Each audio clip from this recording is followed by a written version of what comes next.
ओम नमः शिवाय। हर हर महादेव।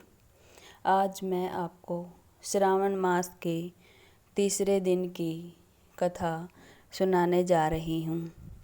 एक मौलिक शिव भक्ति कथा, श्रावण मास की अमृत धारा। प्राचीन समय की बात है। विंध्याचल की पर्वतमालाओं के समीप शिवपुर नाम का एक छोटा सा गांव था। गांव के चारों ओर हरे भरे वन, निर्मल जल से भरी नदी और दूर तक फैले खेत थे। गांव के मध्य में भगवान शिव का एक प्राचीन मंदिर था। कहते थे कि इस मंदिर में जो भक्त सच्चे मन से ओम नमः शिवाय का जाप करता है, उसके भीतर का अंधकार धीरे धीरे समाप्त होने लगता है। श्रावण मास का प्रथम दिन था। रिमझिम वर्षा से धरती महक रही थी। मंदिर के घंटे बज रहे थे और हर ओर हर हर महादेव का जयघोष गूंज रहा था। उसी गांव में माधव नाम का एक युवक रहता था। उसके माता पिता का देहांत बचपन में ही हो गया था। वह मेहनत करके अपना जीवन चलाता था, परंतु मन में एक प्रश्न हमेशा उठता था, क्या केवल धन कमाने से जीवन सफल हो जाता है? एक दिन वह मंदिर पहुंचा। वहां एक वृद्ध संत बैठे थे। उनका नाम स्वामी शिवानंद था। उनके चेहरे पर अद्भुत तेज था। माधव ने विनम्रता से पूछा, गुरुदेव, श्रावण मास इतना पवित्र क्यों माना जाता है? संत मुस्कुराए और बोले, बेटा, श्रावण केवल व्रत रखने का महीना नहीं है, यह अपने मन को पवित्र करने का समय है। जो व्यक्ति इस मास में संयम, सेवा, दान और शिव भक्ति अपनाता है, उसके भीतर नया जीवन जन्म लेता है। माधव ने उसी क्षण निश्चय किया कि वह पूरा श्रावण भगवान शिव की सेवा में बिताएगा। अगले दिन वह प्रातः ब्रह्म मुहूर्त में उठा, नदी में स्नान किया, स्वच्छ वस्त्र धारण किए और मंदिर पहुंच गया। उसने शिवलिंग पर जल, बेलपत्र और धतूरा अर्पित किया। वह पूरे दिन ओम नमः शिवाय का जाप करता रहा। कुछ दिनों बाद गांव में भारी वर्षा हुई। कई गरीब परिवारों की झोंपड़ियां टूट गई। लोग भोजन के लिए भी परेशान हो गए। माधव ने देखा कि उसके पास भी अधिक धन नहीं था, फिर भी उसने अपने घर का आधा अनाज निकालकर जरूरतमंदों में बांट दिया। गांव के कुछ लोग बोले, तुम स्वयं गरीब हो, इतना दान क्यों कर रहे हो? माधव मुस्कुराकर बोला, जो भूखे को भोजन देता है, वही सच्ची शिव पूजा करता है। यह बात संत शिवानंद ने सुनी।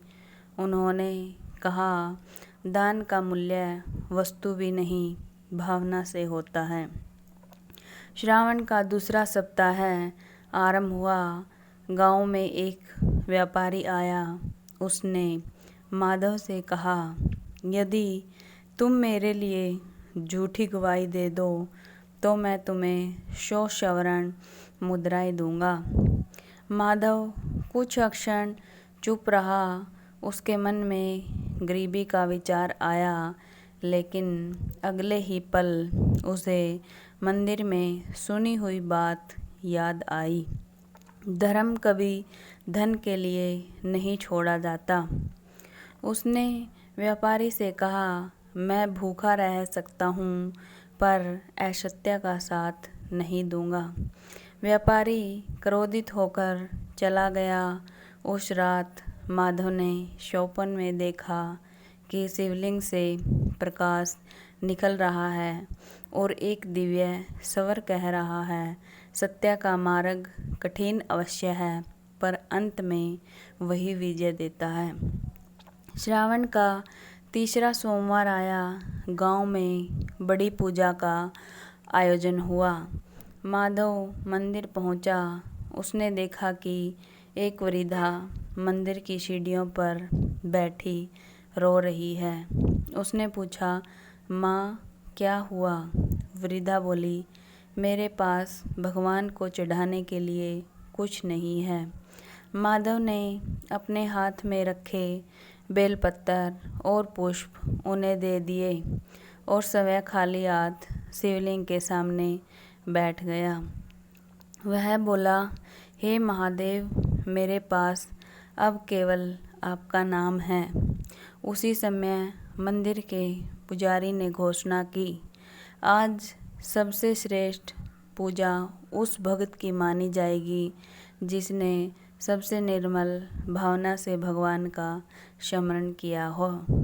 संत शिवानंद बोले, आज सबसे बड़ी पूजा इस युवक ने की है जिसने अपना अर्पण किसी और की भक्ति के लिए समर्पित कर दिया। सभी लोग भाव विभोर हो गए। कुछ दिनों बाद गांव में महामारी फैल गई। लोग भयभीत हो गए। माधव ने अपना व्रत नहीं छोड़ा, पर उसने यह भी समझा कि केवल पूजा पर्याप्त नहीं है। वह बीमारों की सेवा करने लगा, औषधि पहुंचाता, भोजन बनाता और रात रात भर लोगों की देखभाल करता। एक व्यक्ति ने पूछा, क्या तुम्हें रोग का भय नहीं लगता? माधव बोला, जहाँ करुणा होती है वहाँ भय कम हो जाता है। श्रावण मास का अंतिम सप्ताह आया।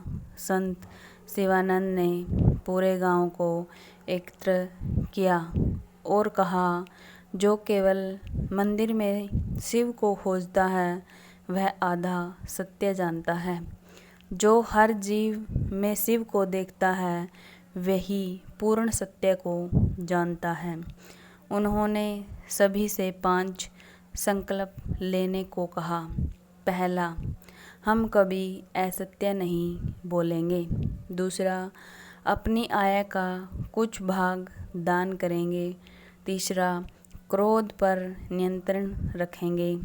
चौथा, प्रतिदिन भगवान का स्मरण करेंगे।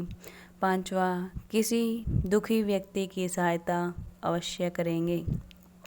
सभी ग्रामीणों ने हाथ जोड़कर संकल्प लिया। श्रावण पूर्णिमा का दिन आया। मंदिर में भव्य अभिषेक हुआ। सैकड़ों दीपक जलाए गए। वर्षा की बूंदें मंदिर की छत पर मधुर संगीत सी प्रतीत हो रही थी। माधव ध्यान में बैठा था। अचानक उसे ऐसा अनुभव हुआ मानो पूरा मंदिर दिव्य प्रकाश से भर गया हो। उसके मन में कोई शब्द नहीं थे, केवल शांति थी। उसे ऐसा लगा जैसे भगवान शिव कह रहे हों, भक्ति केवल जल चढ़ाने से नहीं बल्कि प्यासे को जल पिलाने में भी है। व्रत केवल भोजन छोड़ने का नाम नहीं बल्कि बुरे विचारों का त्याग करना भी है। दान केवल धन देने का नहीं बल्कि सम्य, प्रेम और सहानुभूति बांटने का भी नाम है। संयम केवल इंद्रियों का नहीं, वाणी और व्यवहार का भी होना चाहिए। धर्म केवल ग्रंथों में नहीं बल्कि जीवन के प्रत्येक कर्म में प्रकट होना चाहिए। माधव की आंखों से आंसू बह निकले। उसने प्रण किया कि अब उसका प्रत्येक दिन श्रावण की तरह पवित्र होगा। समय बीतता गया। शिवपुर गांव बदलने लगा। जहां पहले लोग छोटी छोटी बातों पर झगड़ते थे वहां अब मिलकर कार्य होने लगे। गरीबों के लिए अन्न भंडार बनाया गया, यात्रियों के लिए प्याऊ खोला गया, बच्चों के लिए निःशुल्क शिक्षा की व्यवस्था की गई। मंदिर केवल पूजा का स्थान नहीं, वह सेवा, दया और सद्भाव का केंद्र बन गया। वर्षों बाद जब संत शिवानंद ने अपना शरीर त्यागने का समय निकट पाया तो उन्होंने माधव को बुलाकर कहा, बेटा, लोग समझते हैं कि शिव कैलाश पर रहते हैं, यह सत्य है, परंतु एक और सत्य है, वे उस हृदय में भी निवास करते हैं जहाँ दया, सत्य, सेवा और प्रेम बसते हैं। माधव ने उनके चरणों में प्रणाम किया।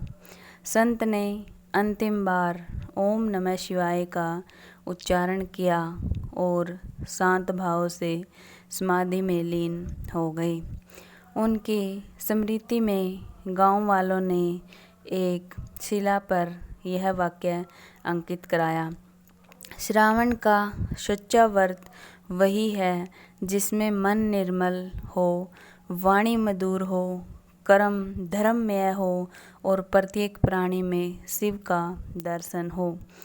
आज भी ऐसा कहा जाता है कि जो श्रद्धा से श्रावण मास में सत्य, सेवा, संयम और शिव भक्ति का पालन करता है, उसके जीवन में बाहरी चमत्कार हो या न हो, पर उसके भीतर अवश्य एक दिव्य परिवर्तन होता है और वही परिवर्तन भगवान शिव का सबसे बड़ा प्रसाद है।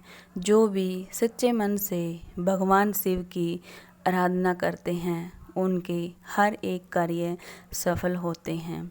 हर हर महादेव। जय शिव भोलेनाथ।